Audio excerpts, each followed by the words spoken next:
नमः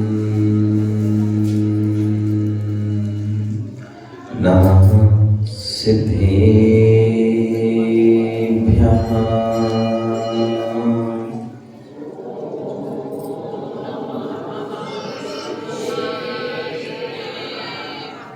ओम नमः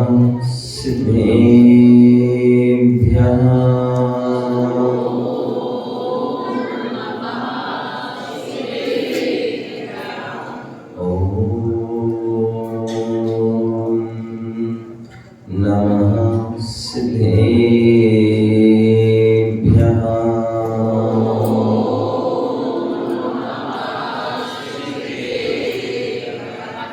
नवि दुःखं नवि सुखं नवि पीडा निविद्यते माहे। नवि मरणं नवि जननं तद्धैर्यमोदिनी पाणम्। नमो अरिहन्ताणं नमो सिद्धाणं नमो आयर्याणं नमो वज्रायाणं नमो लोहे सहस्रावणम्। बोले अनंतानंद सिद्ध परमेष्टि भगवान की सभी के हाथ पर सिद्धालय की ओर बोले अनंतानंद सिद्ध परमेष्टि भगवान की, श्री रामस्नाथ भगवान की, चिंतामणि पारसनाथ भगवान की, शासनमय भगवान महावीर स्वामी की, परम पूज आचार्य भगवान कुंद कुंद विराज की, परम पूज आचार्य भगवान विरासर जी महाराज की, परम पूज्य भट्टाचार्य आचार्य विशुद्ध सागर जी महाराज की, स्वामी विश्वधर्म की, तीर्थराज संवेद शिखर की, पूज्य उपाध्याय श्री स्वर्ण विशोक सागर जी महामुनि। हम सभी पुनः मध्य प्रदेश की राजधानी भोपाल बाग से लिया श्री रामस्नाथ जिनालय में बैठे हुए हैं, जहाँ भव्य संदेश शिखर की रचना के समक्ष संदेश शिखर विधान कर रहे हैं। संदेश शिखर वह पावन भूमि जहाँ अनंतानंद सिद्ध परमेष्टि भगवान सिद्धि को जो है अनंत प्राप्त हुए, ऐसे वह सिद्धों का स्थान संवेद शिखर महाविधान हम यहाँ पर महाअर्चना कर रहे हैं। आचार्य कुंद कुंद स्वामी बता रहे हैं जो संवेद शिखर है जहाँ से जीव मोक्ष प्राप्त करता है, निर्माण प्राप्त करता है। तो निर्माण का हेतु क्या है? निर्माण कब प्राप्त होता है? तो उसके लिखा है नवि दुःखम नवि सुखम। जहाँ पर किसी भी प्रकार का दुख नहीं है, नवि दुःखम दुख नहीं है, नवि सुखम बोले सुख भी नहीं है, नवि पीड़ा निविद्यते वाह, और किसी प्रकार की कोई पीड़ा भी नहीं है, और ना ही किसी प्रकार की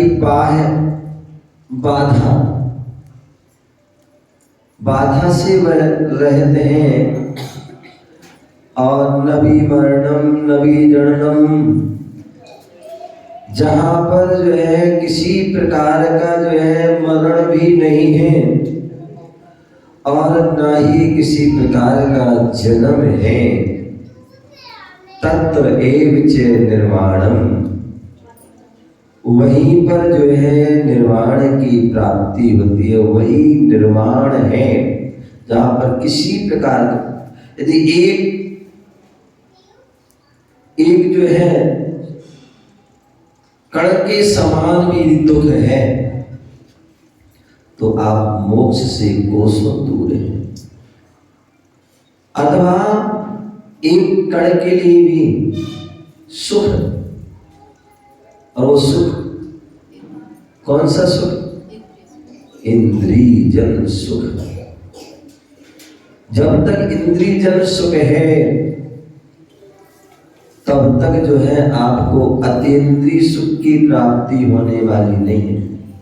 यदि अतीन्द्रिय सुख को प्राप्त करना है तो इंद्रिय सुख को जो है हमें तिलांजलि देना होगी। पूज्य गुरुदेव हमेशा एक कहानी सुनाते थे कि एक व्यक्ति कोई जो है जंगल में गया, बहुत गरीब था और दरिद्री था, और उसके हाथ में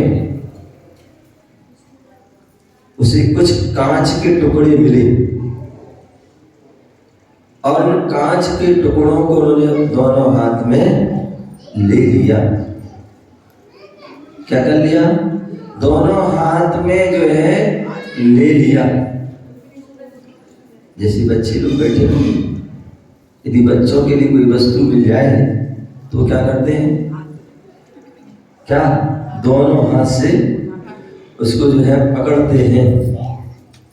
तो ऐसी वो रत्न जो है जो कांच के टुकड़े दोनों हाथ में उसने जो पकड़ लिए, अब जैसे ही वो आगे पहुंचता है, अभी तो सामान्य कांच के टुकड़े मिले थे, अब जो उसके लिए चमकते हुए कुछ पत्थर वो पत्थर सामान्य नहीं, रत्नों वाले पत्थर नजर आते। अब आप सोचिए, विचार कीजिए,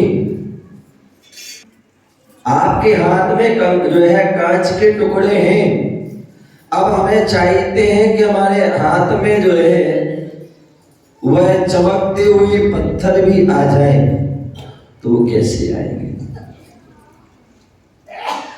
कैसे आएंगे? क्योंकि हाथ आपके भरे हुए हैं, हाथ आपके भरे हुए हैं। तो क्या करना होगा आपके लिए? क्या करना होगा? तारामन, क्या सामान जो कांच के टुकड़े हैं उनको जो है छोड़ना होगा। कांच को उनको छोड़ना होगा और तब जाके वह उन कांच को उठा, जो रत्नों को उठा पाए। अन्यथा ऐसे ऐसे बच्चे होते हैं जिनको ज्ञान नहीं होता।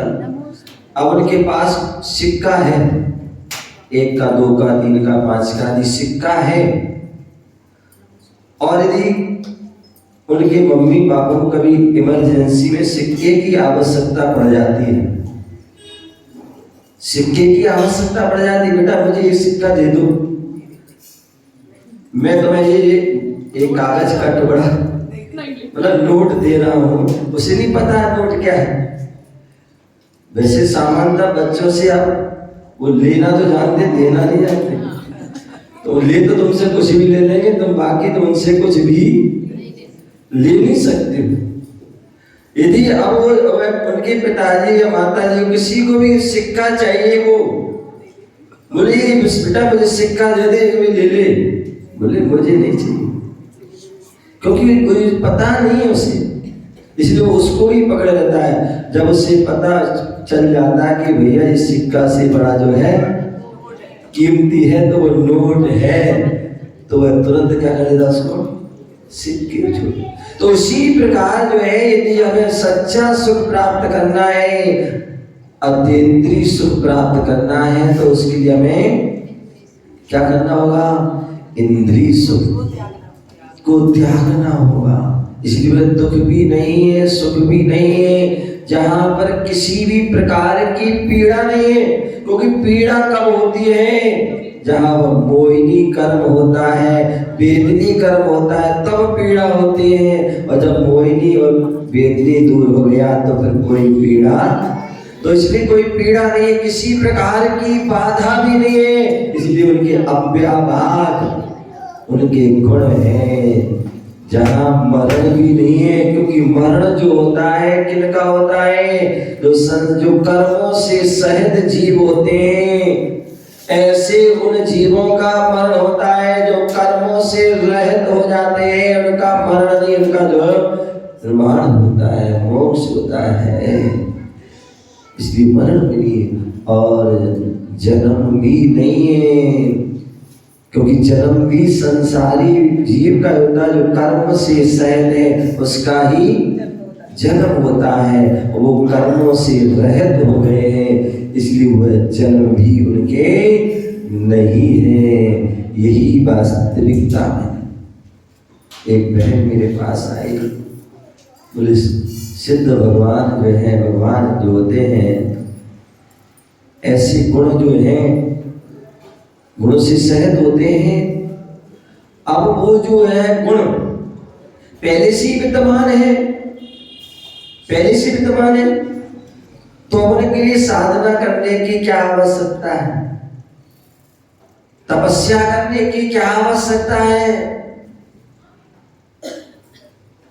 तो मैंने कहा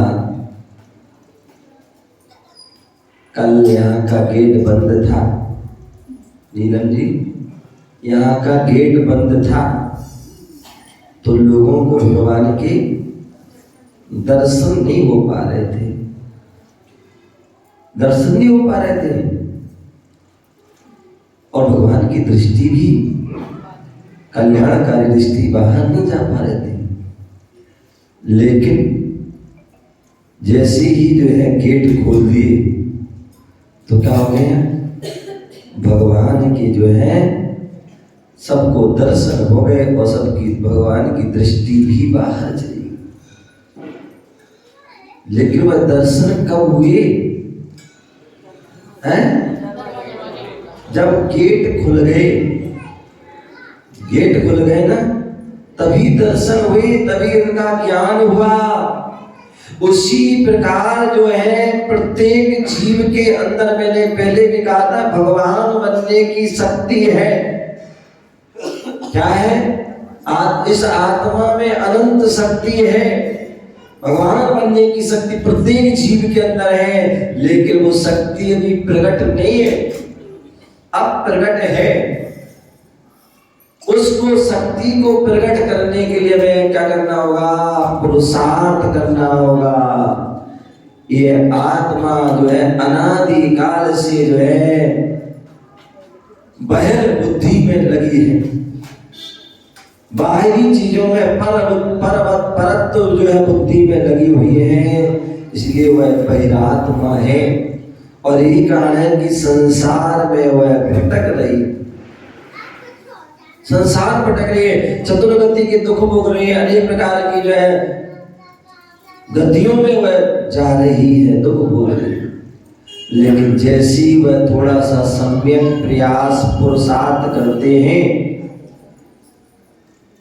अपने आत्मा मुख होते हैं, अंतर आत्मा की ओर अपना जो है रुझान करते हैं, अपने जो है भाव करते हैं, ऐसे प्रयास करते हैं कि कैसे हमारा कल्याण और कैसे हित हो, उसके लिए वह कदम बढ़ाते हैं। और वह श्रावक के जो है मूल गुण व्रतों को धारण करते हैं।